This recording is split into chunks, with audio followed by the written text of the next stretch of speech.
축복합니다. 자, 오늘도 계속해서 적그리스도에 관한 이야기를 하도록 하겠습니다. 계시록 13장. 오늘 본문은 일단 한 절만 읽도록 하겠습니다. 계시록 13장 5절입니다. 여러분 강의 안에 있으니까 첫 페이지에 있습니다. 같이 읽도록 하겠습니다. 또 짐승이 과장되고 신성모독을 말하는 입을 받고 또 42달 동안 일할 권세를 받으니라. 자, 지난 시간에 우리 적그리스도에 대해서 그 전 시간부터 쭉 설명을 하고 있는데 적그리스도가 누구인가를 아는 것이 굉장히 중요하다고 말씀드렸어요. 왜 그랬습니까? 이 마지막 때 그 엔타임의 주인공 중에 하나이기 때문에 그래요. 물론 악역이지만은 예수님이 마지막 때 우리 가운데 다시 오실 주인공이십니다. 그러나 예수님이 다시 오시려면은 반드시 앞전에 있어야 될 두 가지가 있다고 그랬죠. 사도 바울이 말했습니다. 데살로니가 후서에서 뭐라고 했습니까? 배도한 일이 먼저 있고 또 멸망의 아들이 와야 된다 그랬습니다. 그 멸망의 아들이 누구라고요? 적그리스도. 적그리스도라는 게 빨간색 그리스도 그게 아닙니다. 적그리스도는 빨간색으로 안 옵니다. 무슨 색으로 옵니까? 계시록 6장 첫 번째 인 흰색으로 옵니다. 빨간색으로 오면 다 알죠. 근데 적그리스도는 위장된 평화를 가지고 오기 때문에 그 사람이 정말 그런 사람인가 우리는 잘 이해할 수 없을 것입니다. 이 적그리스도 이 적은 안티 대항하다 대적하다라는 뜻입니다. 그리스도를 대적하는 그런 존재입니다. 그래서 모든 면에서 그리스도와 반대되는 속성을 가진 존재입니다. 그러나 그리스도를 따라하는 것은 굉장히 많아요. 모든 면에서 예수님을 따라하는 것들이 굉장히 많이 있습니다. 자, 그래서 지난번에 적그리스도의 정체에 대해서 설명을 했고요. 자, 그런데 이제 적그리스도가 등장하기 위해서는요, 우리가 알아야 될 것이 등장 무대가 준비되어야 한다는 것입니다. 왜냐하면 적그리스도가 활동한 기간이 몇 년이라고요? 3년 반. 물론 7년 동안 활동합니다. 그러나 권세를 가지고 일하는 시간이 42개월밖에 42달 동안 일할 권세밖에 주어지지 않았기 때문에 적그리스도는 매우 짧은 기간에 영향을 끼치게 될 것입니다. 그래서 여러분 적그리스도가 그 짧은 기간에 와서 자기가 일할 걸 다 준비해 가지고요. 판을 다 벌려놓고 일을 하려면 얼마나 바쁘겠어요. 그렇죠? 바빠도 너무 바쁠 것 같아요. 그래서 미리미리 이 세상은 적그리스도가 그 일을 할 수 있도록 준비를 해놓습니다. 자, 이 일이 적그리스도만을 위한 것이 아니라 엔타임이라는 전체적인 그 계획 가운데 필요한 과정이기 때문에 하나님도 이 부분에 대해서 섭리 가운데 허용을 하시고 그래서 적그리스도가 오는 길이 아주 오래전부터 준비가 되어 있습니다. 적그리스도를 맨 처음에 예언한 사람이 누굽니까? 딱 나와야 되는데 이제는 다니엘입니다. 다니엘이 7장, 9장, 11장에서 적그리스도에 대해서 이미 예언을 했는데 아주 구체적으로 묘사를 했습니다. 그리고 그 적그리스도의 모습이 계시록에 나와 있는 적그리스도와 또 사도 바울의 서신 가운데 나온 적그리스도와 100% 일치하는 것을 여러분이 확인할 수가 있었습니다. 그래서 이 적그리스도는 이미 오래전부터 이미 예언되어 있고 그래서 여러분은 인지하지 못했지만은 이 사탄은 그 일을 미리미리 준비를 했습니다. 사탄의 그런 어떤 영향을 받은 그런 권력과 사람들을 통해서 적그리스도의 등장을 미리미리 준비했습니다. 하나님께서 예수님이 등장을 위해서 예수님의 초림 때 예수님이 오실 길을 미리 예비한 것처럼 적그리스도가 오는 길도 아주 오래전부터 수천 년 전부터 적그리스도가 오는 길이 예비가 되었습니다. 그 이유가 겨우 42달 동안에 반짝 일할 권세밖에 갖고 있지 않았기 때문에 적그리스도가 와서는 반드시 자기가 원래 해야 될 일들을 바로바로 실행을 해야 되기 때문에 그 모든 것들이 준비가 적그리스도가 오기 전에 다 끝나야 된다는 것입니다.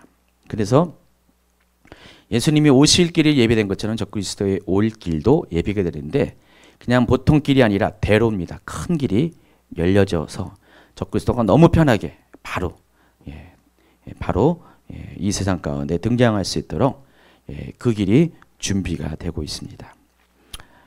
이미 이제 이 부분에 대해서 좀 영적인 감각이 있는 분이나 또 성경을 많이 이해하시는 분들은 이것들을 잘 이해해요. 근데 뭐 엔타임에 대해서 관심도 없거니와 적그리스도에 대해서 더더욱 모르는 분들은 이 말이 뭔 말인지를 잘 이해할 수가 없을 것입니다. 그러나 오늘 제가 하는 게 간단한 몇 가지 얘기만 하겠지만은 이것을 통해서 적그리스도를 위해서 이런 일들이 이미 준비가 되고 있었다는 것을 여러분이 확인할 수가 있을 것입니다. 자, 어쨌든 적그리스도가 세상에 오게 될 때 그의 등장을 위한 세상의 준비는 과연 어떤 방식으로 이루어지는가 몇 가지 말씀드리겠습니다. 첫 번째가 세계 단일 정부가 수립돼야 됩니다. 그러니까 적그리스도가 이 세상에 오기 전에 바로 오기 전까지는 세계가 하나의 정부가 되어야 된다는 것입니다. 반드시 기필코 그리 해야 된다는 것입니다. 왠지는 알죠? 적그리스도가 너무나 짧은 기간 동안에 일해야 되기 때문에. 지금 밑에 그 가로 안에 있는 1번이나 2번 이런 것들은 다 이미 다 이야기한 거예요. 예수님의 예를 이제 들었는데 예수님도 3년이라는 짧은 공생 기간을 가지셨습니다. 그렇기 때문에 예수님이 오실 길도 미리 예비돼야 돼요. 그러니까 계시록 아까 오늘 본문에 말씀 있는 13장 5절의 표현대로 적그리스도가 42달 일할 권세를 받은 것처럼 예수님도 몇 년이요? 3년 동안 일할 권세를 받았기 때문에 예수님이 오실 길을 미리 하나님을 만드셨는데 그것이 로마 제국을 통해서 그러니까 그리스 문명과 로마 제국에 이어지는 그 시기를 통해서 몇백 년의 시기를 통해서 하나님은 예수님이 오실 길을 만드셨어요. 정치가 하나가 되고 경제와 문화가 하나가 되는 세계 통합이 이루어졌습니다. 예수님은 그 길 따라 오셨고 복음은 그 길 따라서 전파가 되었습니다. 또 세계 통합이 환경적인 대로를 열어주는 것이라면은 영적인 대로를 열어준 사람이 바로 누구입니까? 세례 요한입니다. 마태복음 3장 3절에는요. 이런 말씀이 있습니다. 세례 요한에 대해서 이사야가 예언한 내용을 말씀하고 있습니다. 저는 선지자 이사야를 통하여 말씀하신 자라 일렀으되 강야 외치는 자의 소리가 있어 가로되 너희는 주의 길을 준비하라 그의 오실 길을 곧게 하라 하였느니라. 자, 이것이 세례 요한의 역할입니다. 세례 요한은 우리의 심령에 왜곡된 굳어진 구부러진 길을 뚫게 하시고 어떤 심령은 높아진 심령이 있죠? 낮게 하시고 또 낮아진 것은 파여있는 것을 평탄케 하는 일을 한 것이 바로 세례 요한의 역할입니다. 그래서 세례 요한이 그 일을 위해서 뭘 외쳤습니까?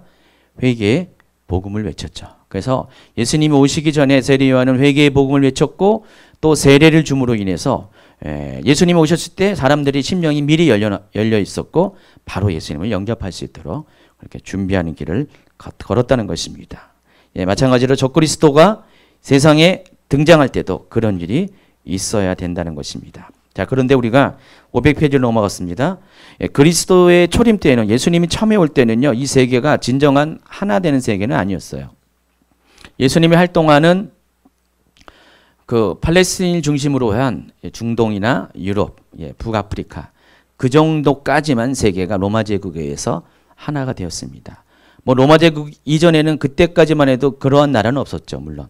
그렇지만은 로마 제국이 전 세계 진정한 의미에서 전 세계 하나로 통일되는 그런 하나의 제국은 아니었습니다. 부분적인 제국에 그쳤습니다. 그러나 적그리스도가 올 때는 이 세상은 그 정도의 통합된 세계가 아니라 완전히 전 세계가 5대 6대주가 완전히 하나의 정치와 하나의 경제 그런 틀 안에서 움직이는 궁극적으로는 하나의 종교로 통일되는 그런 시대가 오게 된다는 것입니다. 그래야지 모든 사람들이 세계의 모든 사람들이 적그리스도 체제 아래 들어갈 수 있기 때문에 그런 일이 반드시 생겨난다는 것입니다. 그래서 그것을 위해서 세상은 하나가 되는데 세계는 단일 정부 그 아래 들어가는데 그 모든 일련의 활동을 가리켜서 신세계 질서라는 이름이 주어졌습니다. 여러분 신세계 질서라는 이름 많이 주어졌죠. 영어로 뭡니까? New World Order. 새로운 세상의 질서라는 뜻입니다. 그러니까 새로운 세상을 위한 새로운 질서가 준비가 되어야 된다는 것입니다. 새로운 세상은 어떤 세상인 것 같아요? 좋은 세상인가요? 좋은 의미로 받으시잖아요. 새로운 세상이 온다. 근데 여기서 말하는 이 세상, 새로운 세상은 그런 세상이 아니라 적그리스도의 세상, 사단의 세상, 그런 세상이 오기 위해서 거기에 맞는 새로운 질서가 준비되어야 된다. 이것을 위해서 모든 할 수 있는 최선의 노력들, 준비를 다 해야 된다. 그것이 신세계 질서, New World Order라고 합니다. 따라서 적그리스도가 이 세상에 온 것을 확인할 수 있는 나침반 중에 하나가 적그리스도가 지금 오고 있다. 얼마큼 왔다? 또 왔으면 지금 정말 도착했다. 적그리스도 세상에 등장했다. 이런 것을 확인할 수 있는 것이 이 신세계 질서, 이 계획, 새로운 계획이 진행되는 속도를 우리가 감지하면 이것이 가능하다는 것입니다. 여러분, 마지막 때는 적그리스도가 와야지 마지막 때가 시작된다 그랬죠? 7년 환란이. 그러면은 적그리스도가 오는 것을 알 수 있는 나침판이 뭐라고요? 신세계 질서. 이 세계가 하나 되는 이런 계획들이 어떻게 어느 정도 진행되고 있는가를 여러분이 확인하면 그것을 여러분이 감지할 수가 있다는 것입니다. 그러니까 마지막 때 시간표도 여러분이 알 수가 있다는 것이에요. 그냥 정확한 시간은 성경도 알기를 원치 않지만은 우리가 굳이 알 필요도 없지만은 그러나 그 대략의 시간을 여러분이 충분히 감지할 수가 있다는 것입니다. 여러분 보시기에 지금 적그리스도가 온 것 같아요, 안 온 것 같아요? 예? 왔어요? 어디 있어요? 예. 만나면 좀 알려주세요. 숨어 있어요? 모르겠어요. 지금 이 세상에 태어난 존재이 있는지 아직 안 태어난지는 아무도 몰라요. 그러나 있을 수도 있고 아직 안 태어날 수도 있고 그건 모르겠습니다. 근데 지금 추세를 보면은 전자가 혹 가능할지도 몰라요.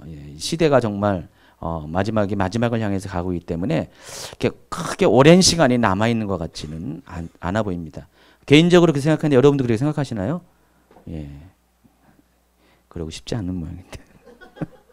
주님 웬만하면 제가 잘 먹고 잘 살다가 길고 굵게 살고 난 다음에 주님 오세요. 그런 심정이 있는 것 같아요. 누구라고 말 안 하지만 몸이 굵은 사람들은 다 그런 사람 아닙니까?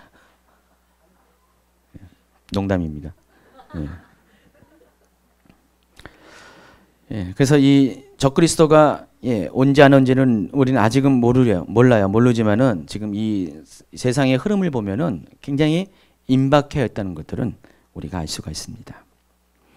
그래서 적그리스도가 오기 전에는 반드시 먼저 해야 될 것이 하나의 정부가 구성이 되는데 하나의 정부가 구성되기 위한 전 단계가 뭡니까? 정치와 경제와 그리고 문화와 그리고 궁극적으로는 종교가 하나가 돼야 돼요. 지금은 어느 정도 시기가 됐냐면은 일단은 경제가 하나가 되고 있고요. 정치가 하나가 되고 있는 그런 과도기의 흐름 가운데 있습니다. 문화도 점점 하나가 되고 있고요. 또 한편으로는 종교가 지금 하나로 통일되어 가는 여러 가지 시도들이 지금 벌어지고 있습니다. 이것이 지금 동시다발적으로 각각 파트 영역마다 어떤 진행 속도만 조금씩 차이가 있을 뿐이지 다 지금 동시에 진행이 되고 있다는 것입니다. 가장 먼저 시작한 것이 경제통합이고요. 또 정치통합이고 그리고 지금 종교통합은 궁극적으로 최종적으로 되어야 되기 때문에 좀 뒤늦게 시작을 하고 있습니다. 그러나 이미 그런 단계에 하고 있습니다. 그래서 우리가 이제 WCC에 대해서 자꾸만 이야기하는데 WCC 하나만 보면은 우리가 다 이해를 못해요. 그러나 엔타임에 대한 관점이 있는 사람들은 WCC가 왜 문제가 있는지를 바로 알 수가 있습니다. WCC는 바로 종교통합의 전 단계이기 때문에 그래요. 그러니까 기독교를 먼저 하나가 되게 하고 하나 된 기독교와 또 다른 종교가 또 하나가 되게 하는 두 번째 단계가 진행이 될 것입니다. 그래서 WCC는 기독교 일치운동이랍니다. 에큐메니칼 운동이라는데 이 에큐메니칼 운동은 겉보기에는 참 좋지만은 일치된 교회가 되는 어떤 목표를 가지고 있지만은 그러나 그것이 과연 누구를 위한 것인가?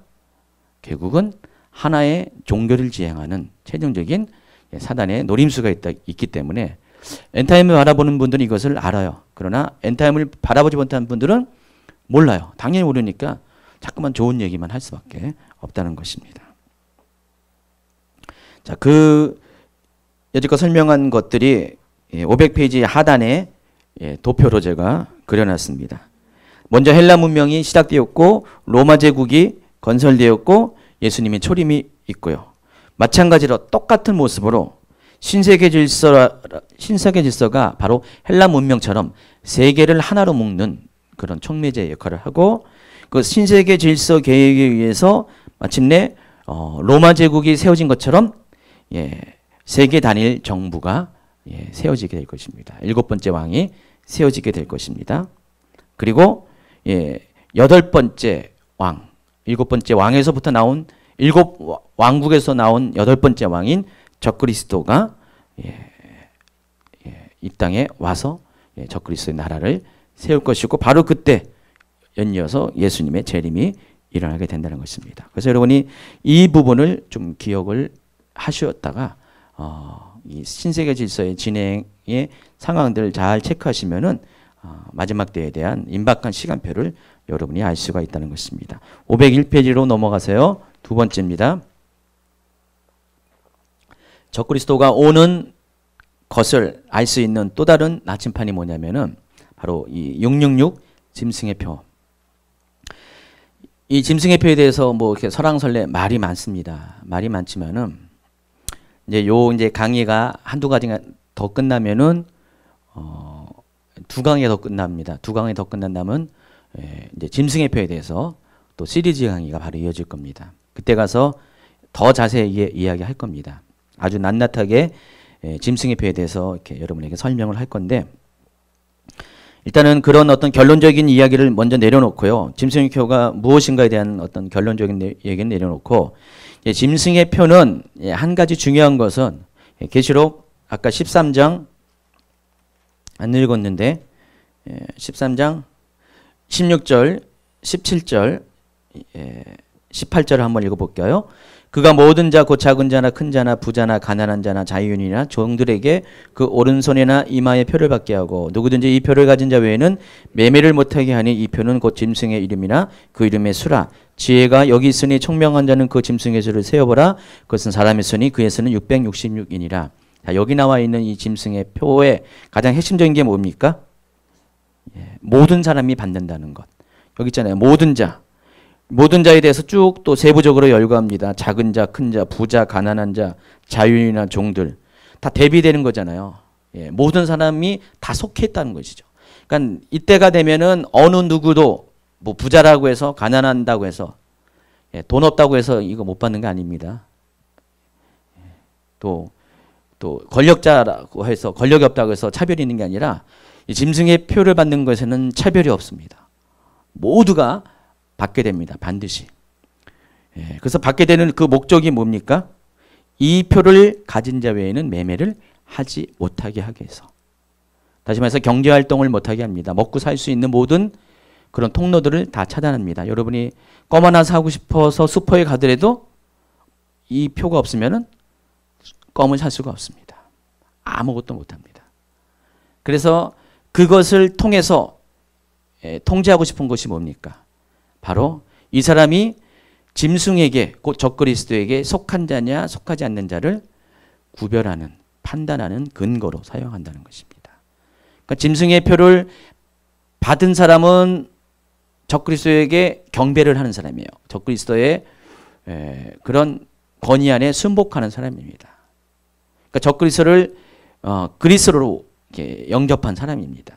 그런 사람에게만 이 짐승의 표를 주게 되어 있어요. 그렇기 때문에 이 표를 받지 못한 사람은 적그리스도가 그리스도라고 그들이 주장하는 것을 인정하지 못한 사람은 당연히 이 표를 못 받고 그래서 이 표를 받냐 안 받느냐에 따라서 적그리스도의 그 종교 안에 들어갔냐 안 들어갔냐를 결정하게 된다는 것입니다. 바로 그런 의미입니다. 근데 그것을 어디에 받냐고요? 오른손이나 이마에 받게 된다고 했습니다. 자, 이것이 뭐 상징이냐 문자적인 것이냐 그것도 나중에 이야기를 하겠습니다. 어쨌든 적그리스도는 이것을 통해서 세상 사람들을 통제합니다. 그래서 적그리스도가 세상의 통치에 있어서 뭐 권력도 필요하고 정보도 필요하고 굉장히 많은 어떤 시스템도 많이 필요하지만은 그 모든 것보다 더 강력한 것이 바로 이 짐승의 표예요. 이거 하나면 끝이에요. 예, 다른 것들은 준비 단계, 어떤 보조하는 시스템이고, 이거 하나면은 완벽하게 나한테 속했냐, 그러지 않냐를 확인할 수 있는 아주 확실한 통치 수단이라는 것입니다. 그래서 이것을 이 짐승의 표가 어떻게 우리 가운데 다가오는가, 이것을 확인하는 것도 굉장히 중요합니다. 여러분, 베리칩이라는 것은 짐승의 표의 후보 중에 하나입니다. 저는 베리칩이 짐승의 표다 100% 단정은 안 해요. 99%가 될는지 모르지만은 굉장히 많은, 지금 있는 어떤 것보다 가장 영순위 후보로 가능합니다. 베리칩으로도 충분히 이 계시록 13장 15, 16, 17절을 16, 17, 18절을 충분히 성취하는 데는 무리가 없습니다. 근데 모르겠습니다. 짐승의 표보다 더 진보적인, 여기 베리칩보다 더 진보적인 짐승의 표의 후보가 될 것들이 앞으로 나올 수도 있어요. 그때가 되면은 그것이 짐승의 표라고 말할 수가 있죠. 그러나 현재는 베리칩이 짐승의 표일 가능성이 굉장히 농후한 것이 사실입니다. 그래서 이러한 것들이 어떻게 지금 진행되는가를 여러분이 좀 점검하셔야 돼요. 체크하셔야 돼요. 그 일을 이루어내는 사람이 바로 적그리스도라는 것이죠. 이 일은 아무나 못해요. 이 일은 아무나 할 수 없는 건, 이쪽 진영도 잘 알고 저쪽 진영도 잘 알 수 있는 거. 적그리스도는 사탄의 신성을 가진 존재입니다. 처음에는 인성을 갖고 인간의 몸을 빌어서 왔지만은, 예수님이 그리한 것처럼 예수님이 인간의 몸을 가진 인성을 갖고 있지만은 그 안에 신성이 있는 것처럼 적그리스도 또한 인성의 몸을 가지고 또 신성을 부여받습니다. 42달 동안 일할 권세를 받을 그때 용이 자기의 능력과 권세를 다 주거든요. 그러니까 사탄이 그때 신성을 받게 되면서 놀라운 일을 하게 되는데, 그 첫 번째 작품이 바로 그거예요. 세상에 평화를 가져다 줍니다. 그래서 흰말을 타고 오게 됩니다. 그래서 우리가 이 적그리스도가 오는 것을, 그런 식으로 오는 적그리스도를 확인하기 위해서는 우리가 지금부터 감지할 수 있는 것이 있어요.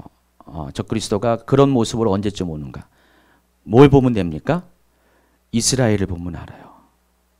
이스라엘을 보면은 적그리스도가 이 땅에 얼마큼 가까이 왔다는 것을 알 수가 있습니다. 예수님은 무화과 나무의 비유를 통해서 마태복음 24장에 마지막 때의 징조를 알려주셨죠. 그 징조를 알려주면서 무화과 나무가 잎이 연하여지고 열매를 맺기 시작하면 뭐라고요? 여름이 가까이 온 줄 알라 그랬어요. 이 여름이 뭐라 그랬어요? 종말을 의미한다 그랬죠. 다음 주에 이제 이스라엘에 관한 아주 주제를 가지고 구체적으로 할 겁니다. 이스라엘과 제3성전에 대해서 다음 주 주제가 그겁니다. 그래서 아무래도 내용이 좀 길어질 것 같아요. 제가 이번에는 아예 이스라엘을 더 좀 깊이 더 역사를 더 이렇게 연구해서 추가적으로 이렇게 내용을 집어넣으려고 생각을 하고 있습니다. 그래서 이 무화과 나무인 이스라엘을 이렇게 잘 보면은 어떻게 마지막 때가 가까운 것을 알 수가 있는데, 자, 이스라엘은 그래서 시대를 알리는 나침판이에요. 시대를 나침판. 그래서 이스라엘이 지금 변화하고 있습니다. 1900년 동안 이스라엘은 죽었었죠. 이 세상에 나라가 존재하지 않았어요. 다 뿔뿔이 흩어진 디아스포라 신세로 있다가 어느 날 갑자기 이스라엘이 건국을 했습니다. 이 이스라엘 건국에 관한 이야기를 다음 주에 할 겁니다. 어떤 배경이 있었던가. 놀라운 배경이 있었습니다. 1948년 5월 14일 날 이스라엘이 건국을 했습니다. 그리고 또 한 가지는 그 건국을 한 것도 중요하지만 이스라엘이 자신의 민족적인 정체성, 종교적인 정체성을 2000년 동안 지금까지 유지하고 있다는 것. 이거는 기적이죠. 그리고 세 번째가 지금까지도 나라가 존재한다는 것. 이스라엘이 건국된 70년이잖아요. 70년이 다 돼가고 있는데, 이스라엘 건국되자마자 그 아랍 국가들이 건국되는 걸 기다리다가 그냥 바로 전쟁에 돌입했죠. 몇 번의 전쟁을 통해서 이스라엘이 어떻게 됐습니까? 망했습니까? 아닙니다. 오히려 땅이 더 넓어지고요. 이스라엘이 더 인구도 더 증가되면서 더 강대한 국가로 이게 점점 이렇게 변했습니다. 이것도 기적이라는 것입니다. 이스라엘 둘러싼 모든 나라가 이 지중해 건너편 빼고는 다 저긴데 아랍국인데 그 많은 나라들이 지금까지 70년 동안 이스라엘을 지도에서 없애지 못했어요. 이것도 기적이라는 것입니다. 그러니까 이스라엘의 건국 자체가 기적이고 유대인의 정체성을 유지한 것이 기적이고 이스라엘이 지금 국가가 지금도 유지되고 있다는 것이 기적이라는 것입니다. 이런 나라는 과거에도 없었고 앞으로도 없을 거예요. 근데 그보다 더 기적 중에 기적이 뭐라고요? 바로 이슬람과 극적인 화해를 찾는 그런 시대가 온다는 것입니다. 이것은 기적 중에 기적 중에 기적이죠. 도저히 있을 수 없는 일. 그게 오게 되거든. 여러분 어떻게 하려고요? 아, 왔구나. 올 것이 왔구나. 적그리스도가 왔다는 것들을 이해해 주시기 바랍니다. 그런 어떤 이야기들이 다니엘서에 쭉 예언이 되어 있어요. 다니엘서에 보면은 9장부터 쭉 설명을 하고 있는데, 자, 시간 관계상 여러분이 이것들을 한번 읽어주시기 바랍니다. 읽어주시고요. 이 세 가지, 이제 한 가지 얘기하는 게 이제 이 이스라엘 회복과 더불어서 제3성전 건축이 이루어질 것인데, 이 건축 제3성전이 건축이 되면은 완전히 그런 일이 생긴 것에 아주 이제 마침표를 찍는 겁니다. 근데 지금 제3성전이 어떻게 됩니까? 건축이 준비가 지금 다 끝났어요. 지금 이제 명령만 떨어지면 제3성전은 금방 지을 수가 있습니다. 이미 모든 것이 다 준비됐어요.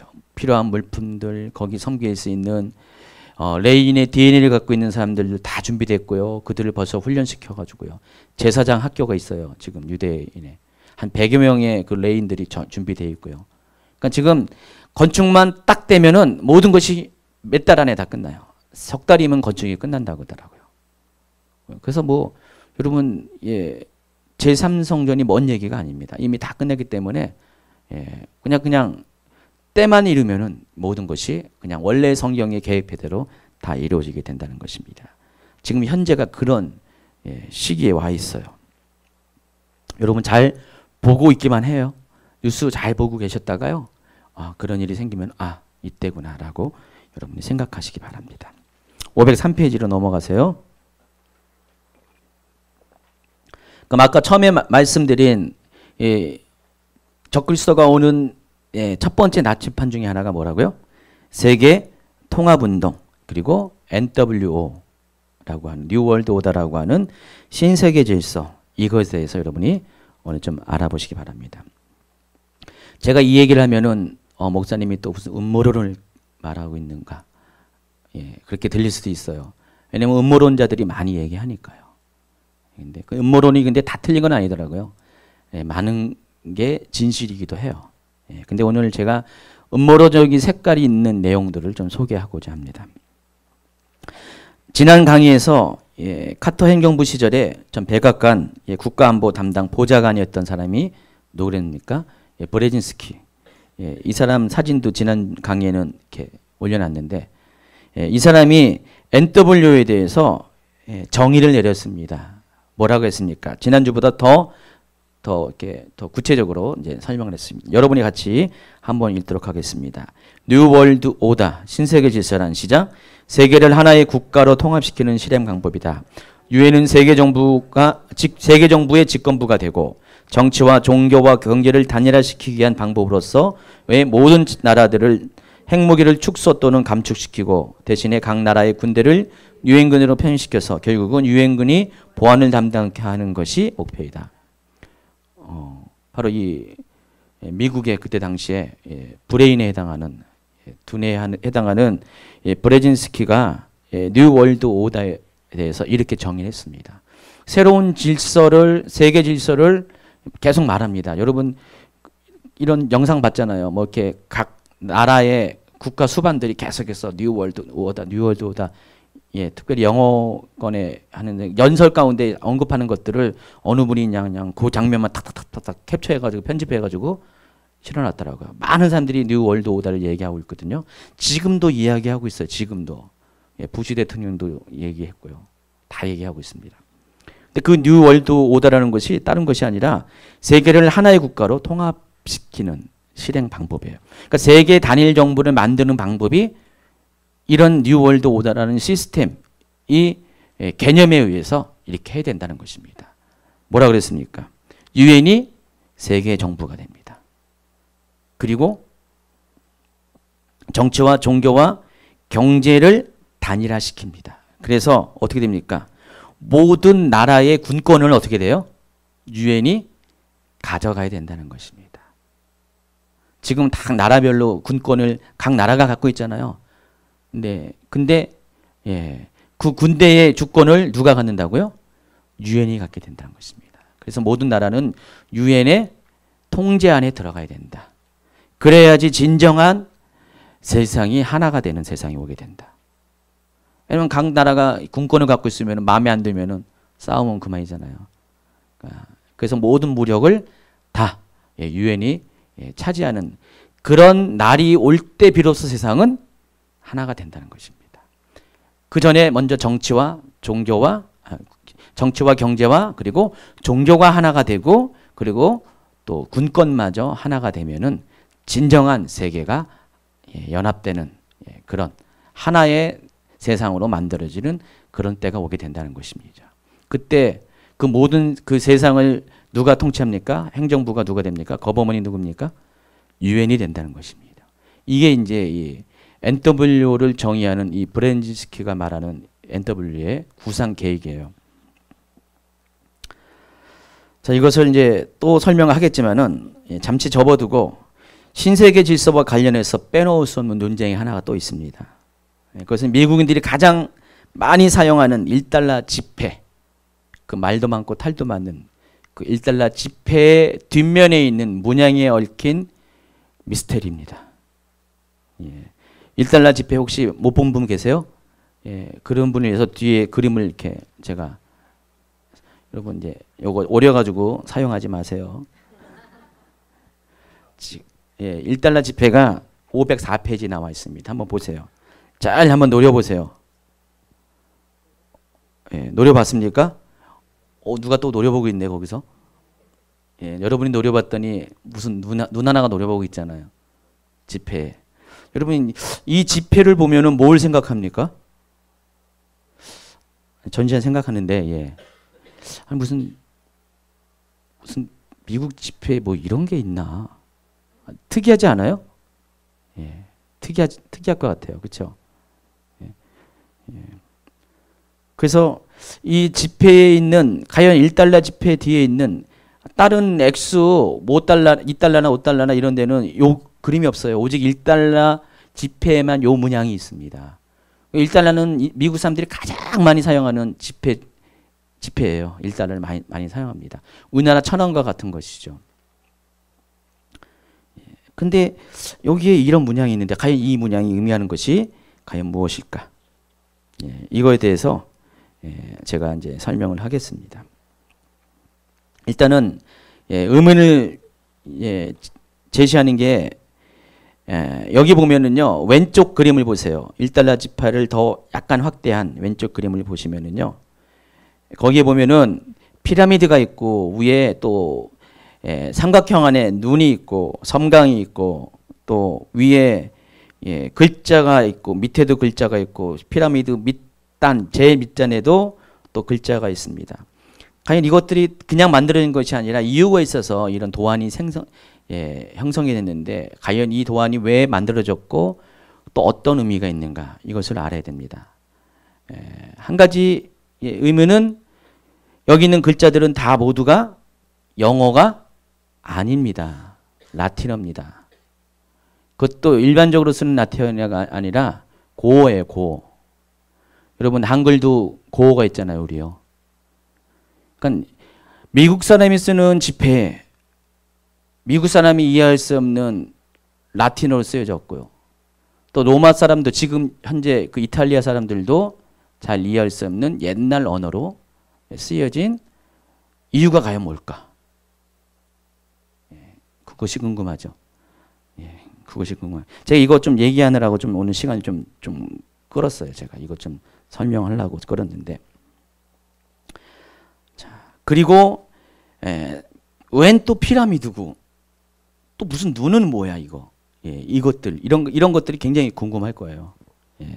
그래서 이것 때문에 많은 어떤 이야기들이 많이 나와 있어요. 자, 이것을 이해하기 위해서는요, 미국의 그 국가 문양을 좀 여러분이 먼저 이해를 합니다. 이 나와 있는 1달러 뒷면에 나와 있는 이 두 가지 그림은 미국의 국가 문양이에요. 나라를 대표하는 문양이에요. 우리나라를 대표하는 문양이 뭡니까? 바로 밑에 있습니다. 있죠? 무궁화와 또 뭐죠? 태국. 태국 두 개가 합쳐져 가지고 이것이 대한민국을 상징하는 문양입니다. 그래서 대한민국의 공적인 어떤 그런 행정부에 소속된 그런 문서나에는 다 이 문양이 들어가 있어요. 경찰 배지에도 이 문양이 들어가 있고요. 다 있어요. 이것이 국가를 상징하는 거예요. 근데 우리나라는 참 하나님이 보호하사. 뭐죠? 무궁화. 이 무궁화가 뭔지 아세요? 성경에 나와 있는 샤론의 장미예요. 몰랐어요? 샤론의 장미가 무궁화예요. 근데 그 무궁화가 우리나라에 여기 있다는 것이 대단하죠. 근데 미국은요, 그렇지 않다는 것입니다. 미국에 있는 이 국가 문양은요, 앞면에는 이렇게 흰 독수리가 있고요. 뒷면에는 바로 이 피라미드 그림이 있는 게 미국의 문양이에요. 이게 언제 만들어졌냐? 1782년도에 최종적으로 만들어졌습니다. 자, 미국이 건립을 했을 때, 건국을 했을 때 미국을 건국한 소위 건국의 아버지들이 있습니다. 우리나라도 이제 건국의 아버지들이 있잖아요. 각 나라별로. 근데 미국에도 건국의 아버지들이 있어요. 근데 그 사람들이 미국이란 나라를 건립했는데 미국은 뭐 전통도 없고 아무것도 없잖아요. 그래서 미국도 유럽처럼 어떤 전통을 만들기 위해서 어떤 문양이 필요하다는 그런 필요성이 제기가 되었습니다. 유럽의 왕조들은요, 전부 다 왕조를 나타내는 문양들이 다 있어요. 영국의 왕조를 나타내는 문양도 멋있잖아요. 이렇게 돼가지고요.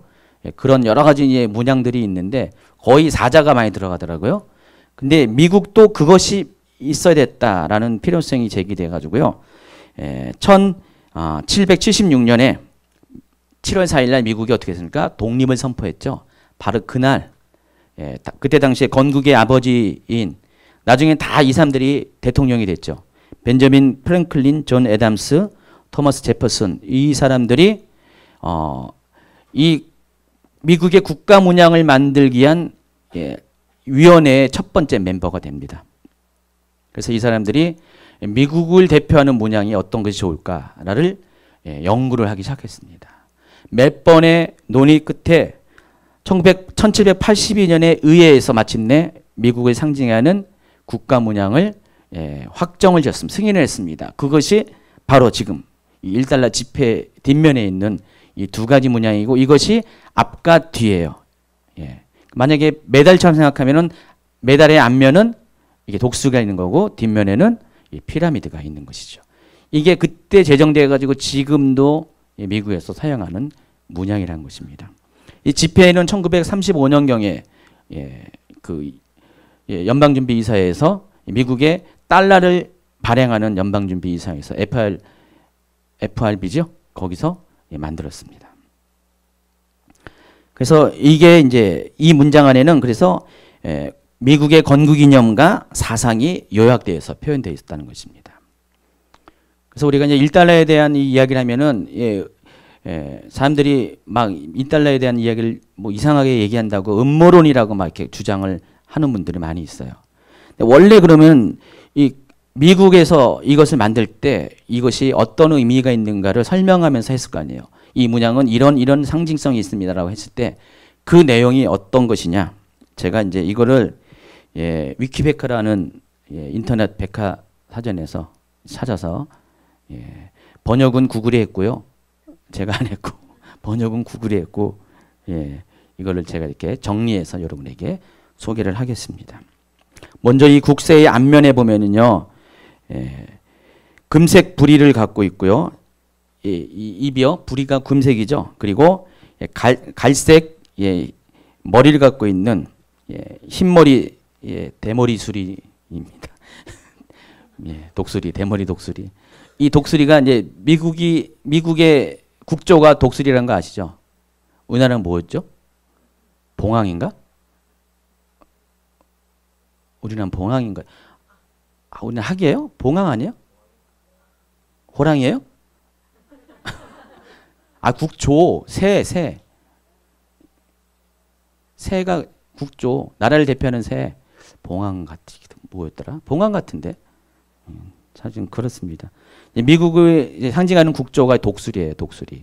그래서 제가 옛날에 미국 군부대에 가까이 근무를 했어요. 직장 생활할 때. 그래서 미국 사람들, 군인들 많이 봤는데 모든 공문서에는 다 이 독수리 문양이 있어요, 거의. 예, 그래서 아, 미국은 독수리를 되게 좋아한다. 예, 근데 이게 미국의 국조예요. 예.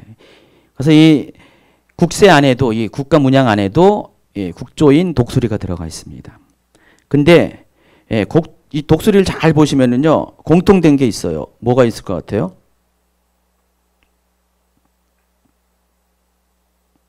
잘 보세요. 위에 보세요. 별이 몇 개입니까? 지금 미국 국기에는 별이 몇 개입니까? 52개죠. 53개예요? 52개예요? 이것은 예, 미국 안에 있는 미국의 주 연합체잖아요. 예. United States of America잖아요. 예. 주들이 연합된 나라라는 뜻입니다. 그래서 예, 미국에는 예, 별이 지금 현재 미국 국기에는 별이 예, 52개의 별이 있습니다. 이때는 미국이 13개의 주가 연합해서 미국의 국가가 형성이 됐어요. 그래서 별은 바로 그걸 말한 겁니다. 또 밑에 보시면은요, 흰색, 빨간색으로 된 이렇게 수직으로 된 예, 그런 바가 있죠. 이것도 역시 13개예요. 그리고 독수리가 오른쪽 발에 뭘 짚고 있습니까? 화살이 있죠. 한번 세어보세요. 몇 개예요? 예, 13개예요. 뭐 별 것도 없이 13개입니다. 왼쪽에 잎사귀 한번 볼까요? 잎사귀는 안 세봤는데 하나, 둘, 셋, 넷, 다섯, 여섯, 일곱, 여덟, 아홉. 이것도 13개네요. 예. 다 13개예요. 꼬리도 있는데 꼬리는 13개 아닌 것 같아요. 예. 잘 보시면 알겠지만은 전부 다 13개라는 동일한 그런 공통점이 있습니다. 이것은 미국의 13개 주를 예, 상징하는 그런 의미입니다. 그리고 거기도 글씨가 있어요. 글씨가 있는데 이것도 라틴어예요. 여기도 라틴어가 써져 있는데 한번 읽어볼까요? 라틴어 아는 분? 예, 그냥 발음 나는 대로 읽으시면 됩니다. 예, 뭐 여러분이나 저나 피곤하니까 예, 해석한 걸 한번 보면은 이 문장의 뜻은 다수로부터 하나로라는 뜻입니다. 그러니까 13개라는 다수로부터 하나가 된다는 그런 의미를 갖고 있습니다. 자, 이것을 보면은 이 전면에 있는 국세를 여기 문양을 보면은 확실하게 뭐가 드러납니까? 미국은 어떤 나라라고요? 13개의 주가 모여서 하나가 된, 연합된 그런 나라다. 예, 그런 의미가 확실히 녹아져 있죠. 그런데 문제는 이제 그 옆에 있는 그 이상야릇하게 생긴 이 그림이 좀 문제가 있습니다. 이거 왼쪽 그림과 갖고는 그렇게 크게 논란이 많지는 않은데 이 오른쪽 그림이 좀 문제가 있어요. 여기 보면은 일단은 특징이 뭡니까? 피라미드가 있는데 피라미드가 몇 개입니까? 13개죠. 자, 이것도 13개니까 뭘 상징해요? 13개 주를 상징하는 거 맞죠? 그러면서 예, 이렇게 설명합니다. 중앙에 있는 이 사막 위에 있는 지금 배경은 사막이죠. 피라미드의 13단은 13계절을 상징하고 있으며 사막은 피라미드가 건설되기 이전 인류의 역사 전체는 메마른 땅이었음을 의미하고 있습니다. 이렇게 이제 설명을 하고 있습니다. 자, 그런데 이 피라미드 정점에 뭐가 있어요? 삼각형이 있고 눈이 있죠. 근데 이 눈을 우리가 알고 있는 바로 전시안이라고 합니다. 전시안인데 이 전시안은 세상을 바라보는 신의 눈이다. 세상을 섭리하는 하나님의 눈이다. 이렇게 설명을 하고 있습니다. 그 밑에 보면은 로마 숫자로 이렇게 쭉 서 있는데, 이것도 뭐 이렇게 읽지는 마시고요. 어차피 못 읽으시니까 눈으로만 보시고, 자, 이것이 숫자 값인데 1776을 의미합니다. 미국이 언제 독립했다고요? 1776년 7월 4일 날. 그래서 미국이 독립을 선언한 바로 그 해를 의미하는 숫자다. 또 위에 또 라틴어가 두 개 가지가 있는데 위 아래로 위에는 뭐가 있습니까? 한번 읽어볼까요? 시작. 또 못 드십니다. 라틴어니까. 그냥 발음대로 읽으면은 아누이트 코에프티스라고 이렇게 읽어야지 아마 비슷할 겁니다. 이 아누이트 코에프티스라는 이 단어가 어떤 의미가 있냐면은 이것도 고대 라틴어예요. 그러니까 로마 시대에 시인이 있는데 바질이라는 시인이 있는데 이 사람이 시를 썼습니다. 근데 거기서 따온 문구예요. 그 뜻이 뭐냐면은 신은 우리가 하는 일을 각별히 돌보아 주신다라는 의미를 갖고 있다고 합니다. 그리고 밑에 있는 노부스 오더 세클로룸이라는 이 라틴어 단어는 어떤 의미가 있냐면은 이것은 새로운 질서의 시대를 의미합니다. 결국은 이 미국의 국세 뒷면은 이 두 가지의 문장을 합치면은 신의 가호 아래 미국이 인류의 새 역사를 건설하고 있음을 보여준다라는 의미가 있다는 것입니다. 딱 보면은 충분히 이해하시겠죠? 아, 이게 무슨 음모야? 그쵸? 충분히 여러분이 납득할 수 있는 그런 내용입니다. 음모론 아니죠, 이거. 자, 그런데 그럼에도 불구하고 이게 왜 문제가 되냐? 그거만 자체만 딱 보면은 충분히 이해할 수가 있어요. 미국의 독립된 상황과 어떤 환경들을 충분히 이해할 수가 있는데, 지금 미국의 이 건국의 아버지들이 이 문장을 택할 때 이 문장을 만든 사람들의 성향을 우리가 좀 알아야 돼요. 그들이 누구냐? 우리는 보통 미국이 청교도가 건국한 나라라고 알고 있어요. 맞아요. 청교도가 맞습니다. 다 하나님을 믿는 사람들이 맞아요. 그런데 그 중에는 어떤 사람이 있냐? 바로 그때 당시 유럽에서 청교도들과 함께 건너오는 프리메이슨이나 또 일루미나티가 섞여 있다는 것입니다. 일단은 프리메이슨이죠. 여기서는 1976년에 일루미나티가 창립이 됐습니다. 그렇기 때문에 미국의 건국에 있어서 영향을 끼친 것은 프리메이슨이에요. 그래서 미국의 역대 대통령을 다 보면은요, 두세 명 빼고는 다 프리메이슨이에요. 지금 오바마 대통령도 프리메이슨이고요. 뒤에 나중에 이제 프리메이슨 주제를 다룰 때 설명을 할 겁니다.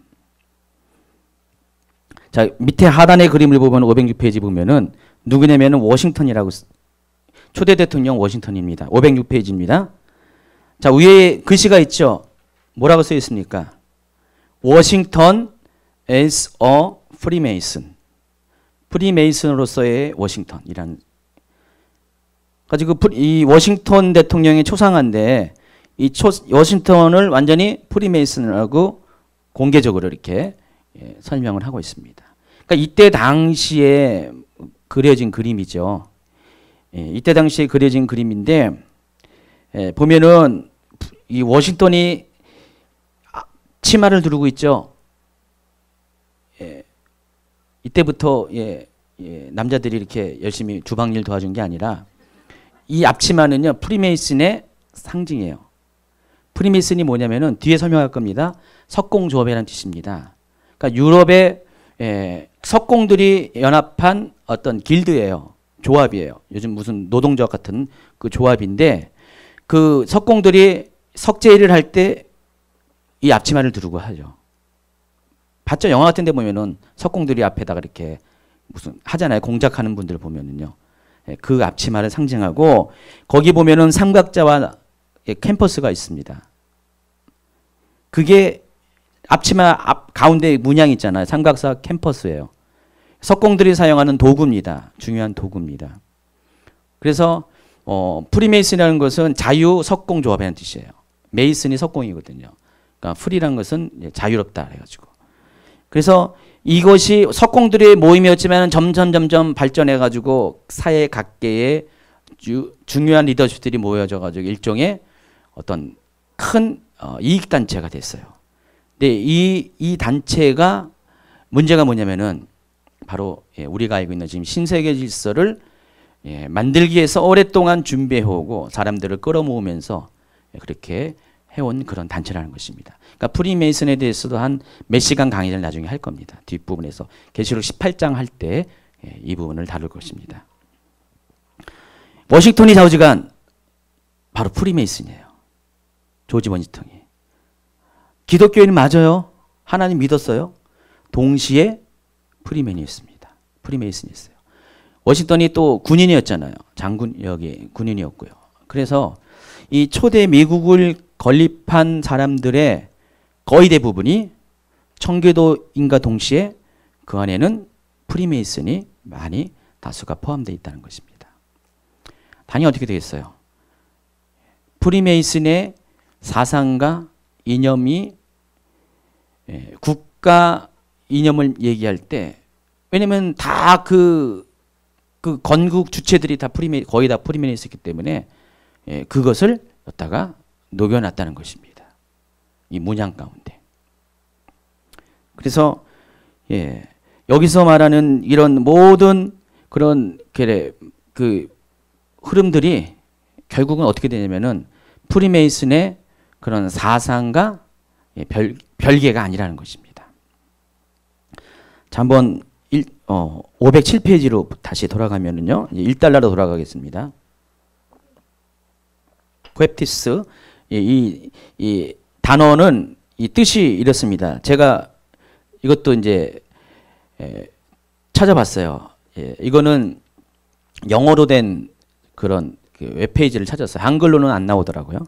그래서 객관성을 띄기 위해서 제가 이제 영어로 된 것을 검색을 해봤습니다. 근데 아누이트라는 뜻이 뭐냐면은 여러분이 뭐 어떤 결정을 내리면 어떻게 됩니까? 통과할 때 고개를 끄덕이죠. 그게 이제 어떤 것에 대한 결의를 뜻하는 표시죠. to nod assent라는 것이 바로 그런 뜻이에요. 그런 의미가 있다는 거예요. 그리고 to favor, favor가 호의거든요. 호의를 제공하다 이런 뜻이 있습니다. 코프티스라는 단어는 약속이라는 뜻이 있고요. undertakings, endeavors, 노력들 뭐 이런 뜻이 있다고 합니다. 그러니까 이게 라틴어에 대한 영어 해석이에요. 이것을 또 이제 제가 이제 한글로 일단 해석을 다시 또 한 겁니다. 주석을 달아놓은 겁니다. 그런 뜻이 있습니다. 그래서 거기 이것을 게시한 페이지에 보니까 이 아누이트 코에프티스라는 이 라틴어를 영어로 이렇게 풀었습니다. Providence favors our undertaking. 또는 여기서 이걸 문장으로 has라는 단어를 단어를 사용해 가지고 Providence has favored our undertakings. 여러분이 이해하고자 오리지널 발음을 안 했습니다. 저와 여러분이 다 이해할 수 있는 발음을 했습니다. 죄송합니다. 그래서 이것을 한글로 번역하면은 이런 뜻이 됩니다. 신의 섭리는 우리의 약속들에 대해서 호의를 베풀었다. 저는 해석이 참 쉽지가 않더라고요. 저도 해석하려니까. 영어를 잘하시는 분 몇 분 계시죠? 한번 해석을 더 멋있게 해보세요. 제가 아까 시간이 없어가지고 대충 했는데.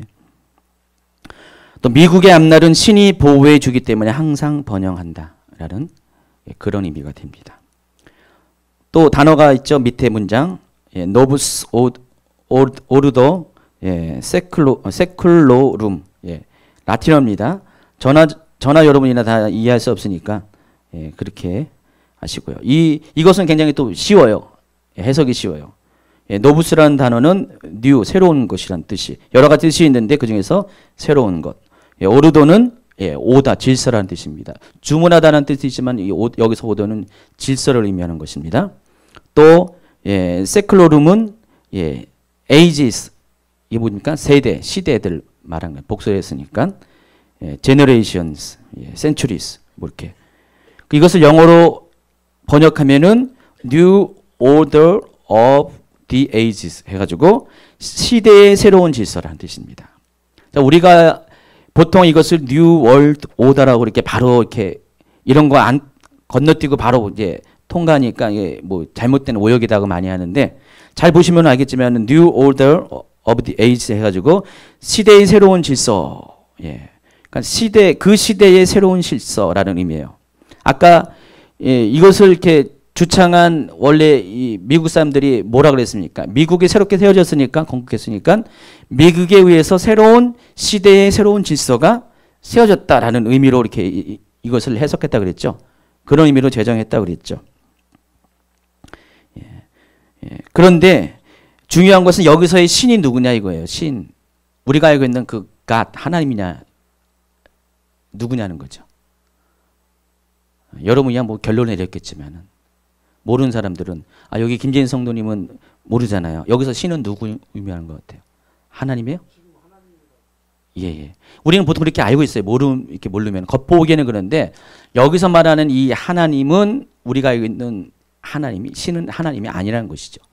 바로 프리메이슨이 믿고 있는 그 절대자를 말하는 것이에요. 예.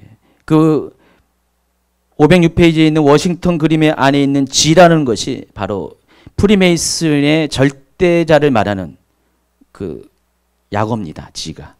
예. 그 해당 거기서 얘기할 겁니다.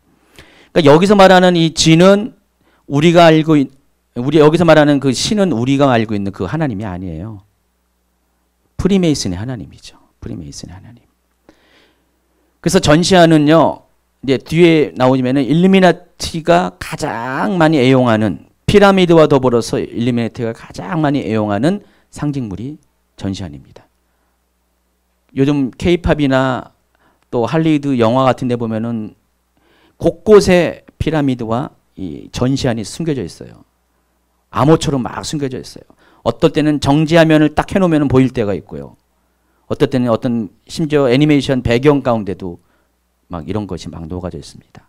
아주 그냥 예전에는 가끔 찾아봤는데 이제는 웬만하면 다 여기 녹아 있어요. 한국의 케이팝에도 보면은 다 피라미드가 굉장히 많이. 이번에 힐송이 문제가 된 것 중에 하나가 피라미드를 형상화시킨 게. 자꾸만 변명을 내지만은 그 변명을 댔는데 그것도 보니까 피라미드라고요. 거기 연결되어 있더라고요. 그래서 이런 것들이 전 세계적인 지금 흐름이에요. 그래서 지금은 예전에는 일루미나티나 그 프리메이슨이 숨겨진 조직 단체라고 했다면 이제는 다 드러나고 있어요. 드러나가지고 전 세계 정치, 경제, 문화를 지금 휘어잡고 있습니다. 근데 이미 언제부터요? 1776년 이때부터 벌써 몇 년 전이에요. 몇 년 전이에요? 한 4, 50년 전부터 240년 전부터 이미 이들에 의해서 이것들이 준비가 되고 있었다는 거예요. 그러니까 적그리스도가 오는 길이 이때부터 이미 준비가 돼 있다는 거예요. 그 이전부터인데 자주간 이렇게 구체적으로 준비가 되고 있습니다. 이때 당시에 사람들은요 프리메이슨에 대해서 우리가 알고 있는 이 적그리스도와 관련된 것이라고 생각은 별로 못했어요. 실제로는요 못했고 그냥 초기에 이들이 이제 미국의 나라를 건립할 때는 잘 몰랐다가 이제 점점 마치 그거죠. 여기 해병대 계시잖아요. 해병대 전우회끼리 막 이렇게 서로 밀어주고 끌어주고 그런 거 있죠. 그런 것처럼 프리메이슨이 서로를 끌어줘요. 프리메이슨 아닌 사람들은 미국의 주류 사회에 들어갈 수가 없는 거예요. 원래 석공조합이 프리메이슨이 영국에 시작할 때도 그런 식으로 발전한 거거든요.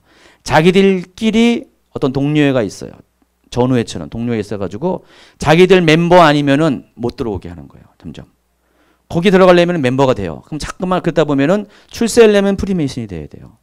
그럼 여러 가지 부정적인 것들이 많이 발생하게 될 거 아니에요.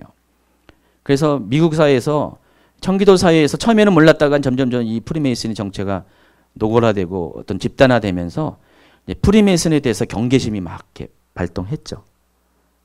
막 그러다가 싫어하는 대통령도 있고 막 그래요. 프리메이슨에 한거하다가 잘못된 대통령도 있고 막 그런 일이 막 생겨나게 됩니다. 그러니까 프리메이슨은 드러나지 않았지만은 일단은 그 유럽에서는 영국 또 아메리카에서는 미국을 북미 지역에서는 미국을 완전히 프리메이슨이 접수를 해버렸습니다. 그래서 그런 흐름 가운데 미국이 건국이 됐고 미국의 이 문양 가운데 또 집회 가운데 이런 것들이 들어갔다는 것입니다. 그래서 여기서의 신은 하나님이 아니라 여기서는 신에 대해서 특정하지 않았어요. 이 집회 문양 안에서는. 그러나 이 전시한 그림이나 이런 모든 일루미나티의 상징들이 들어간 이것을 보면은 여기서의 신은 바로 일루미나티에서 말하는 프리메이슨에서 말하는 바로 그 신이라는 것입니다. 이것이 거슬러 올라가면 어떻게 되냐면은 바벨론 이집트 종교를 거쳐가지고 바벨론 종교로 넘어가고 이것이 창세기 11장으로 넘어갑니다. 바벨탑 사건으로 넘어가게 됩니다. 그런 뿌리가 있어요. 역사적인 뿌리가 있습니다. 여러분 그걸 모르잖아요.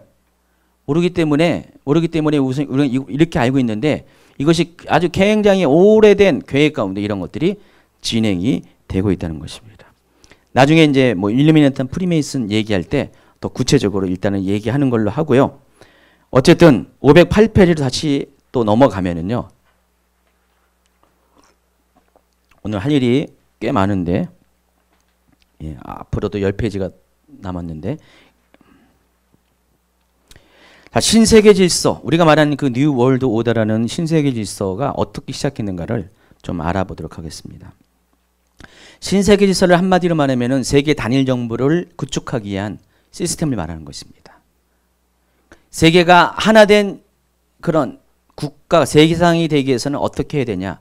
바로 새로운 질서대로 이 세상이 만들어져야 된다. 뉴 월드 오더로 돼야 된다. 근데 이 신세계 질서의 그 원류가 어디냐? 바로 인간 역사를 거슬러 올라가면은 바로 바벨탑 사건부터 시작되는 것을 알 수가 있습니다. 창세기 11장 1절부터 4절 같이 읽도록 하겠습니다. 시작. 온 땅의 언어가 하나요 말이 하나였더라. 이에 그들이 동방으로 옮기다가 신할 평지를 만나 거기 거류하며 서로 말하되 자 벽돌을 만들어 견고히 굽자하고 이에 벽돌로 돌을 대신하며 역청으로 진흙을 대신하고 또 말하되 자 성읍과 탑을 건설하여 그 탑 꼭대기를 하늘에 닿게 하여 우리 이름을 내고 온 지면에 흩어짐을 면하자 하였더니 여러분 잘 알고 있는 이 바벨탑 사건입니다. 바벨탑 사건을 보면은요 이 바벨탑이 과연 성경에 나와 있는 신화에 불과할 것인가 아니면 실제 사건인가 여러분 다 믿죠. 여러분 당연히 믿는데 세상 사람들은 성경을 모르는 사람은 안 믿어요. 근데 이게 성경에 나와 있는 그런 신화가 아닙니다. 실제적인 사건입니다. 이 바벨탑이 어떤 모양으로 지어졌는가는 그 형체를 알 수가 있는데 오른쪽 그림 보세요. 이게 상상도가 아니라 실제 사진입니다. 실제 사진인데 이게 이제 수메르 시대 고대 수메르 시대가 있습니다. 이때가 이제 그 메소포타미아 문명 가운데 있는 그런 수메르 왕국이 있는데 그 수메르 시대에 지그라트라는 신전이 있습니다. 들어봤죠? 지그라트. 처음 들어봅니까? 그 지그라트 신전이 굉장히 많이 있었는데 현재까지 남아있는 신전의 사진이에요. 그림이에요. 지금도 이제 가면 이거 볼 수가 있습니다. 그러니까 지금의 이라크 지역에 가면은 이 신전이 많이 여러 개가 남아 있습니다. 원형 타워 형태로 축조됐고요.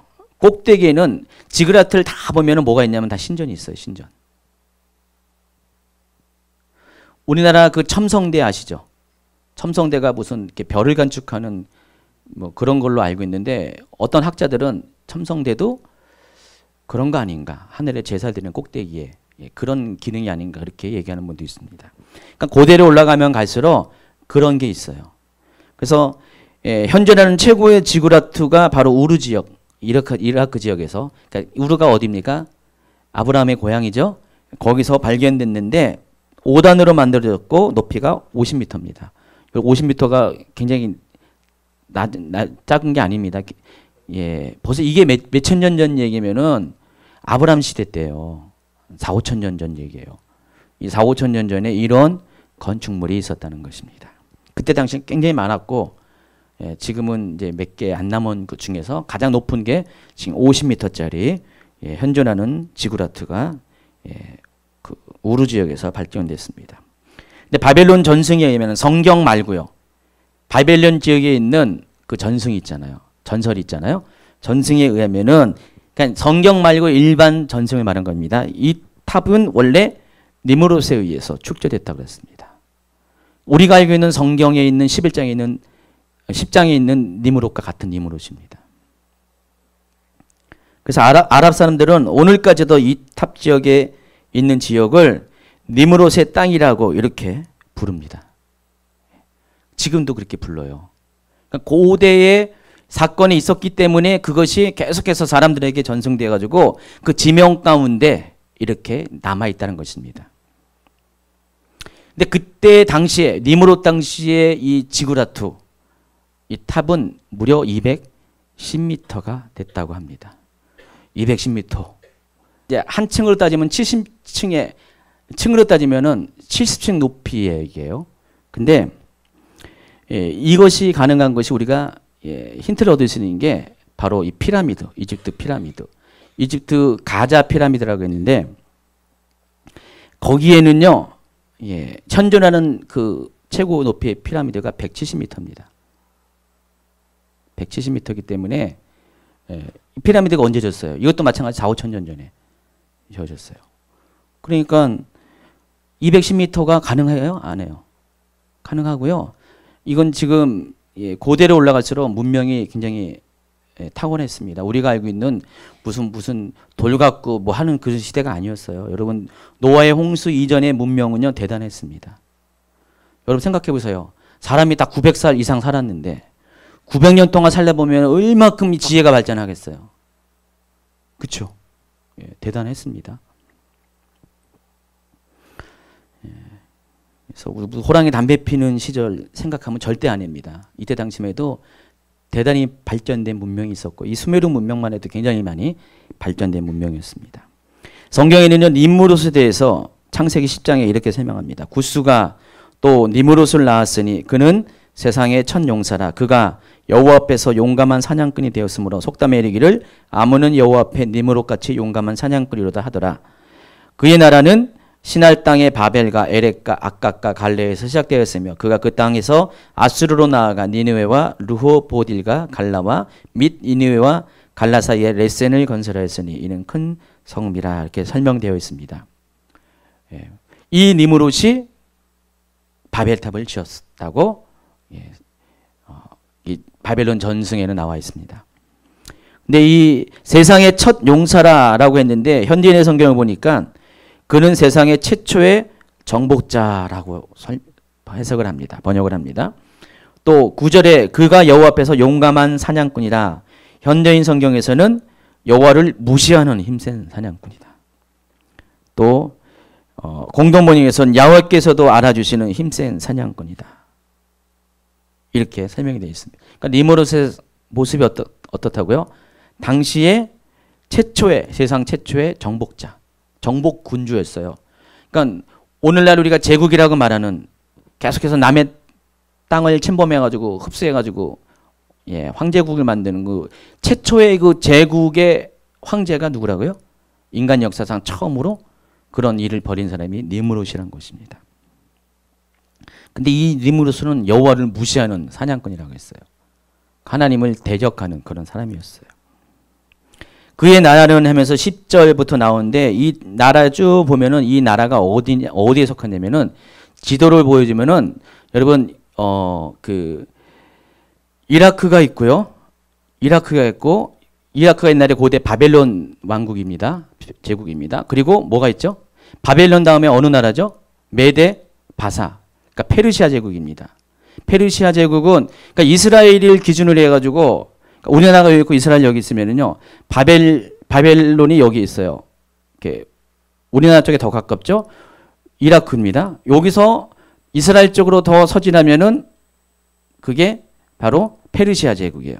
그리고 거기서 더 서진하면은 아수르 제국이고요. 그 옆에 바로 팔레스틴이 있습니다. 이스라엘 땅이 있습니다.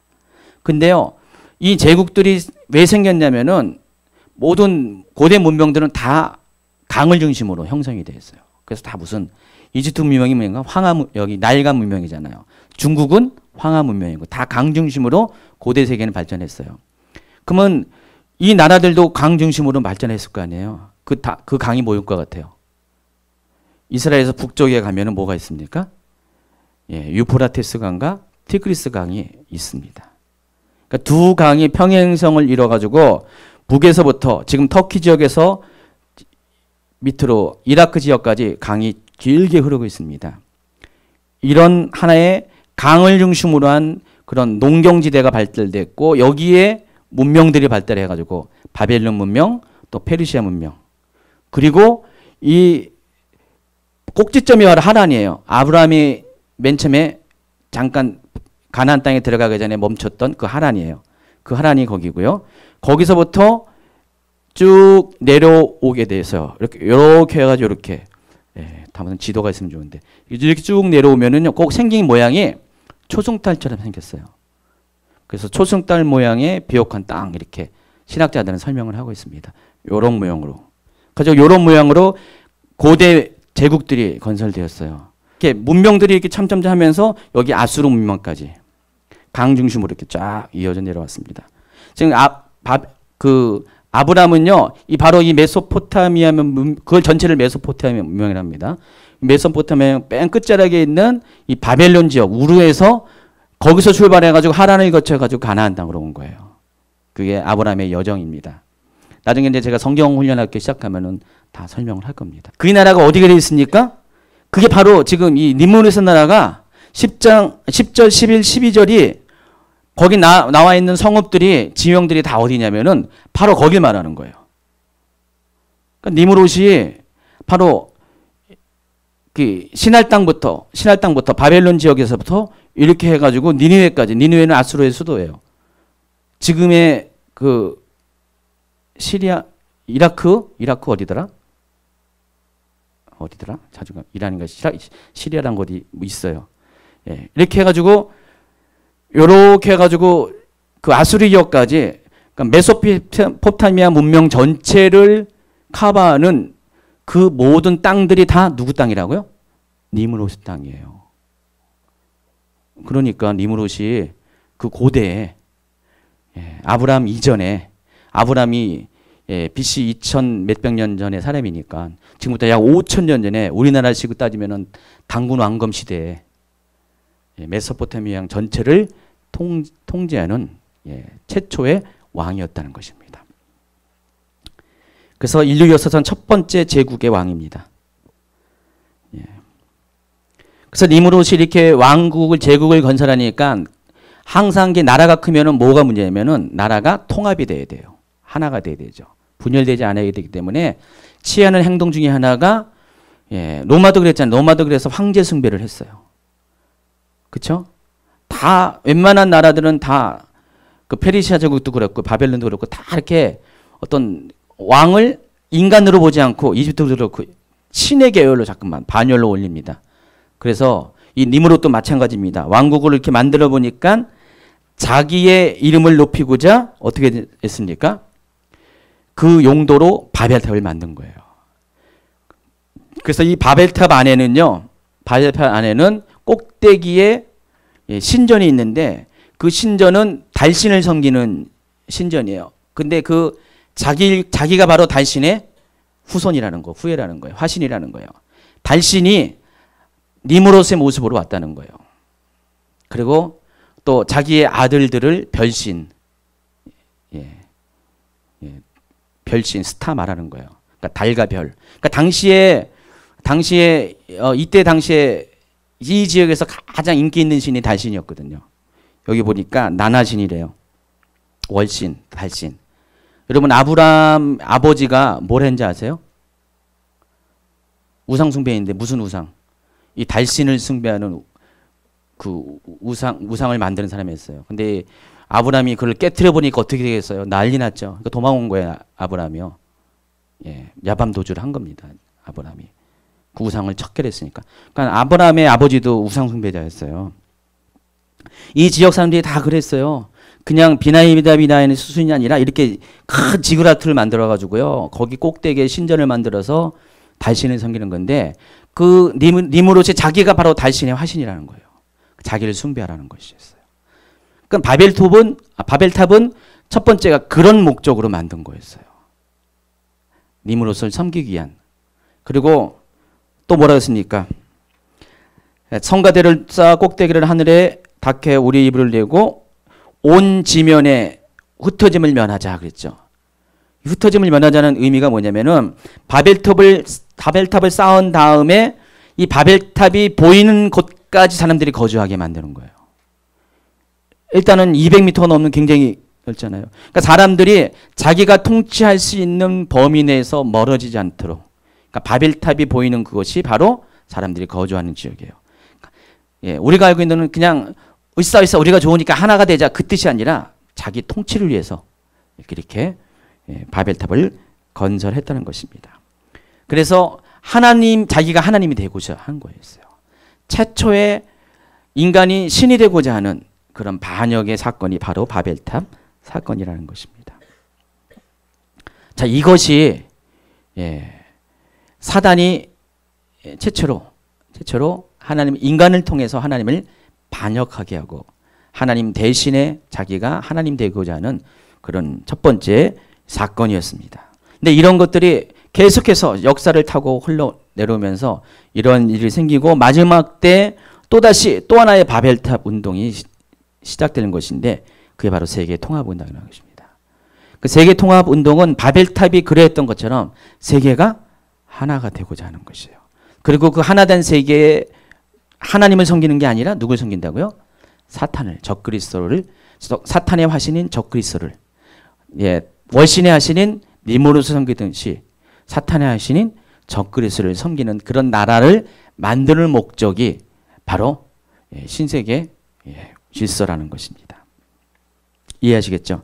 그래서 이런 것이 가능한 것이 왜 그러냐면은 온 땅의 언어가 하나였기 때문에 그래요. 그래서 하나님이 사람들을 흩으셨어요. 그래서 말들을 한 언어가 여러 언어로 만들었습니다. 민족마다 다르게 만들었어요. 왜냐하면 언어가 같으니까 하나가 되니까. 그래서 하나님은 항상 흩으시고요. 사단은 항상 하나가 되려고 합니다. 이게 세계사 가운데 영적인 세계 가운데 일어난 것입니다. 그러니까 지금도 자꾸만 하나가 되는 것이 좋은 게 아니에요. 우리가 보기에는 좋아 보이잖아요. 근데 하나가 되는 이유가 목적이 하나님을 섬기는 것이 아니기 때문에 결국은 하나님을 대적하기 위해서 자꾸만 그런 일이 있기 때문에 하나가 되게 하는 것들은 좋은 게 아니에요. 영적으로는요. 영적인 세계에서. 근데 지금도 그 하나가 되는 세상이 지금 만들어 가고 있어요. 그게 바로 신세계 질서고요. 그런 것들이 일련의 사건들이 굉장히 많이 있는데 몇 가지 소개한다면은 여러분 원 패밀리 언더 갓이라는 그런 모토 아래 세상은 모든 민족과 열방을 떠나서 언어와 종교를 떠나서 하나가 되자는 그런 운동을 무브먼트를 지금 하고 있습니다. 되게 좋은 얘기 같잖아요. 언뜻 듣기에는. 그러나 여기에는 반기독교적인 발상이 숨겨져 있다는 것입니다. 여기서 말하는 하나님은 우리가 믿는 하나님이 아니라 단지 세계 통합을 위에 내세우는 그런 소문자 God, 갓에 불과한 것입니다. 궁극적으로는 사탄을 하나님으로 모시자는 의도가 숨겨져 있습니다. 그래서 이 일을 위해서 GPF라는 행사가 전 세계적으로 하고 있습니다. 요즘도 하는지 잘 모르겠어요. 내가 요 단계에서 이제 리서치를 나중에 또 할 겁니다. 요 강의할 때. 이 GPF라는 이거는 글로벌 피스 페스티벌. 되게 좋잖아요. 지구촌 평화 축제. 진짜 축제 형식으로 합니다. 우리나라에서도 했었어요. 여의도에서 했었어요. 그래서 유명한 가수들 다 불러 모으고 연예인들 불러 모으고요. 아주 유명한 정치 쪽에 문화 쪽에 종교 쪽에 있는 사람들 다 불러 모여가지고요.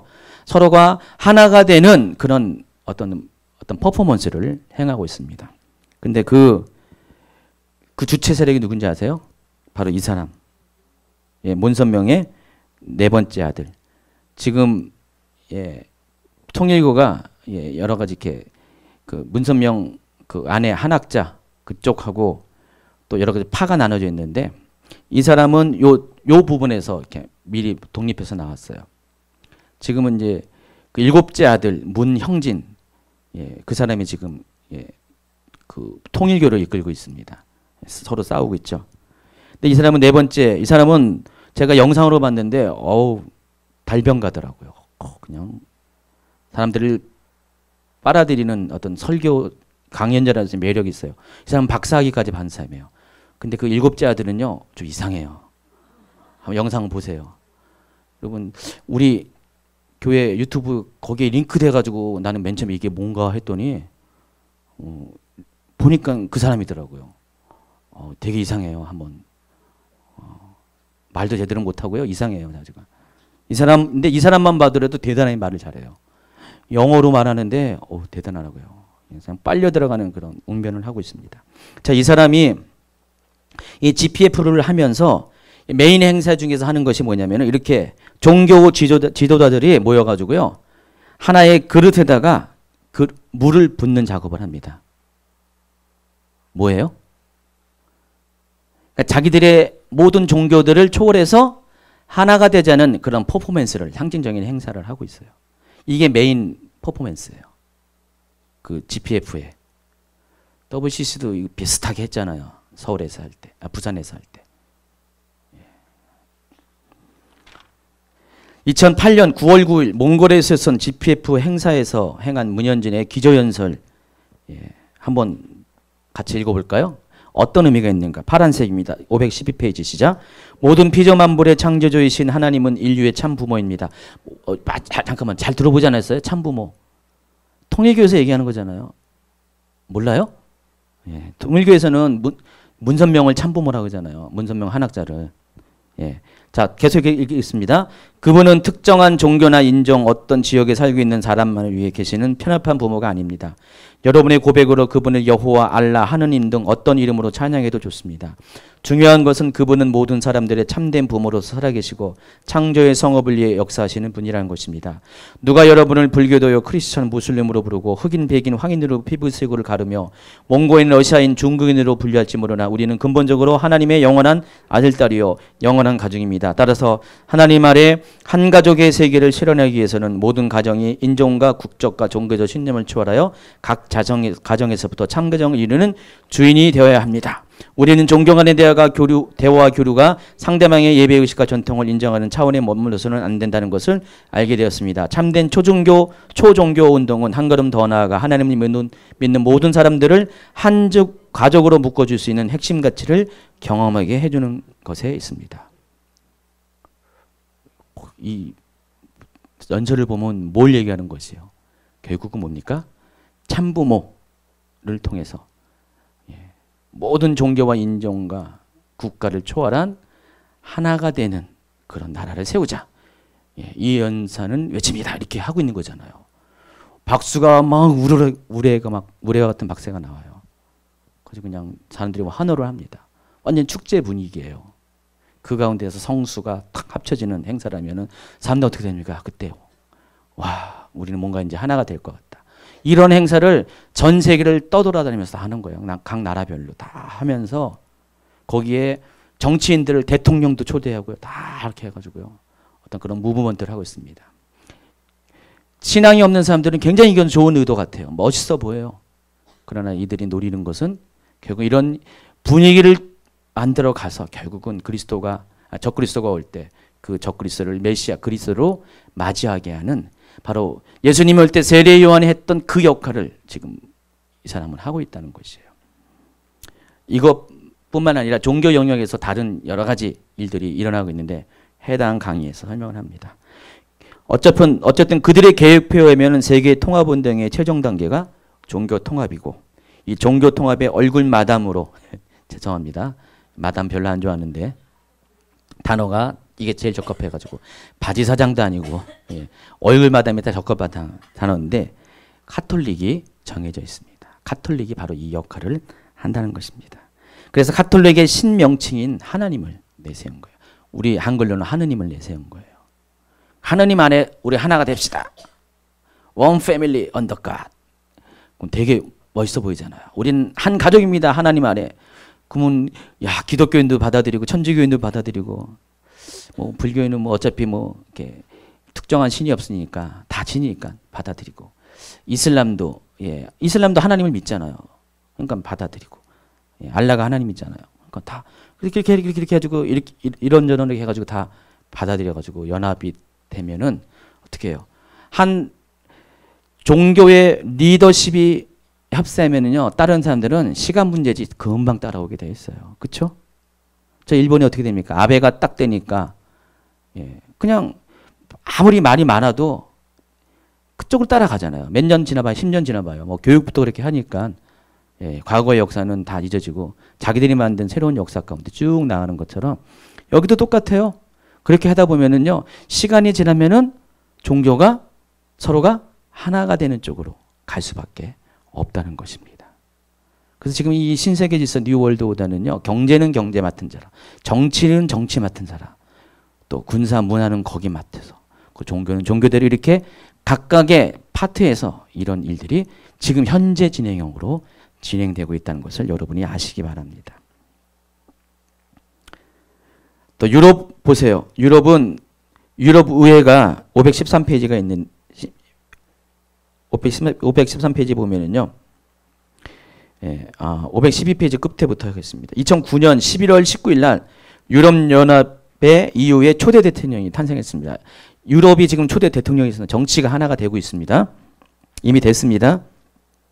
초대 대통령이 헤르만 벤 롬푸이라는 사람인데 그가 당선 연설에서 2009년을 이렇게 설명합니다. 한번 읽어볼까요? 시작.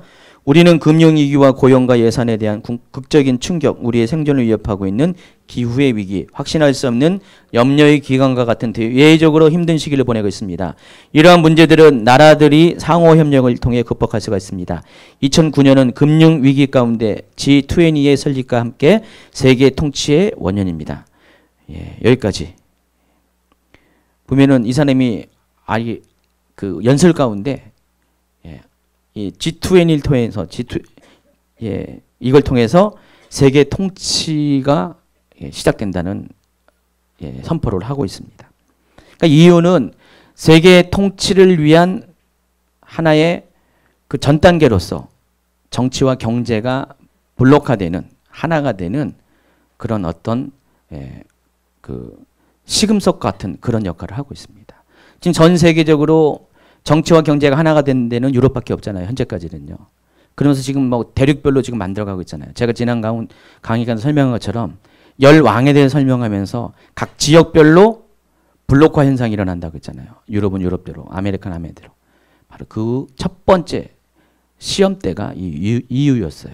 그래서 EU를 통해서 지금 이 세계 통합운동은 이제 확신을 가지고 지역별로 통합이 점차로 가속화될 것입니다. 근데 이 EU의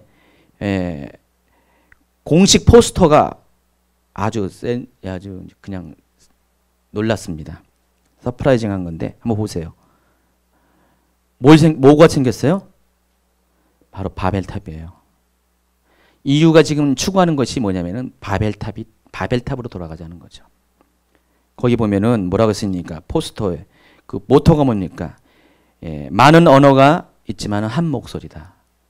영어로 돼 있죠. 이 뜻이 뭡니까? 창세기 11장 1절에 온 땅의 언어가 하나요, 말이 하나였다. 굉장히 비슷한 의미를 갖고 있죠. 언어는 다양하지만은 우리는 한 목소리를 내야 된다. 그러면서 이 바벨탑의 사진을 이렇게 포스터로 만듭니다. 그리고 실제로 국회 여기 EU의 유럽연합의 의사당을 건축을 했는데 오른쪽 그림을 보면은요. 뭐가 생겼습니까? 무너진 바벨탑과 똑같이 생겼어요. 그것을 보고 이렇게 만든 거예요, 이 사람들이. 실제로. 바벨탑 모양으로 만들었습니다. 자, 이들이 지금 뭘 지향하고 있다는 것을 충분히 알 수가 있습니다. 자, 이제 빌더버그 얘기가 되는데 이것도 굉장히 중요한 얘기인데 무슨 햄버거의 일종이 아니라 빌더버그는 세계 통치를 위한 신세계 질서를 위한 가장 핵심적인 리더십들이 모이는 회합을 말하는 것입니다.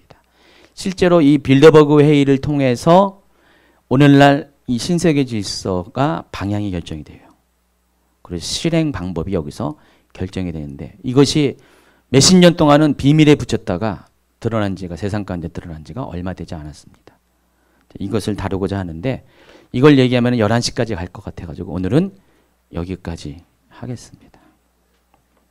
다음 주에 여러분 이거 할 거니까 다음번 강의랑 더불어서 이거 할 거니까 여러분 강의 한 곡 갖고 오시기 바랍니다. 자, 여기까지 좀 들어보셨는데 어때요?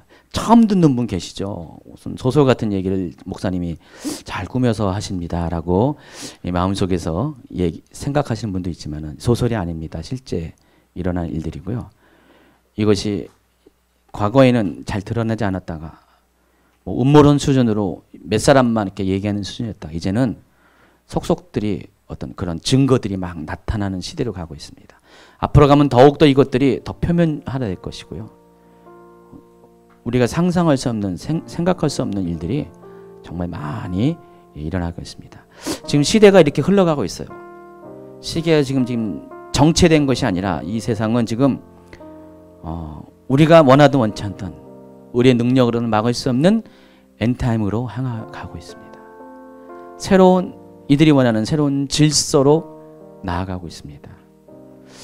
가면 갈수록 크리스찬들은 고립이 될 거예요.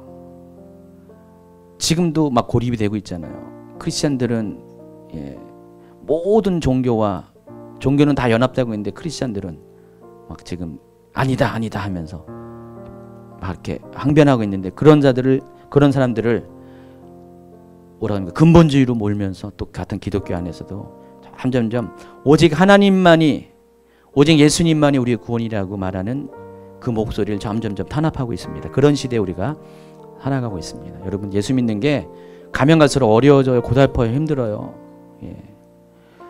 축하합니다. 이럴 때 예수를 믿어서 두 분을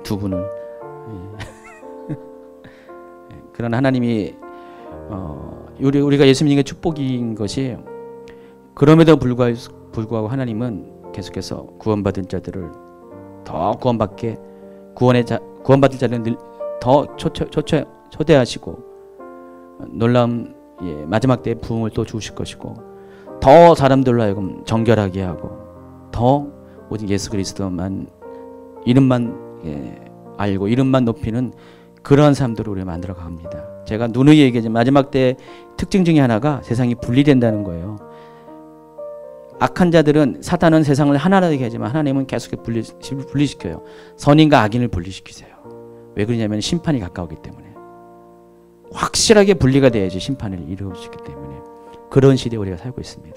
여러분 신앙 지키는 것 결코 쉽지 않습니다. 그러나 끝까지 지키십시오. 끝까지 예수님만을 나의 구원이시라고 예수님만이 나의 그리스도라고 고백하는 것을 멈추지 마십시오. 어떠한 것도 여러분을 타협할 때 절대로 반응하지 마십시오. 그것이 가족일지라도 싸우면서까지라도 여러분은 여러분의 신앙을 지켜야 됩니다. 그러지 않고서는 둘 중에 하나를 택할 수밖에 없는 그런 시대가 여러분 앞에 다가올 것입니다. 그러므로 지금 여러분 더 깨어 있어야 되고 더 믿음에 쓰고 더 말씀에 쓰고 성령 안에 살아갈 수 있는 주님의 임재 안에 살아갈 수 있는 여러분 되기를 축원합니다.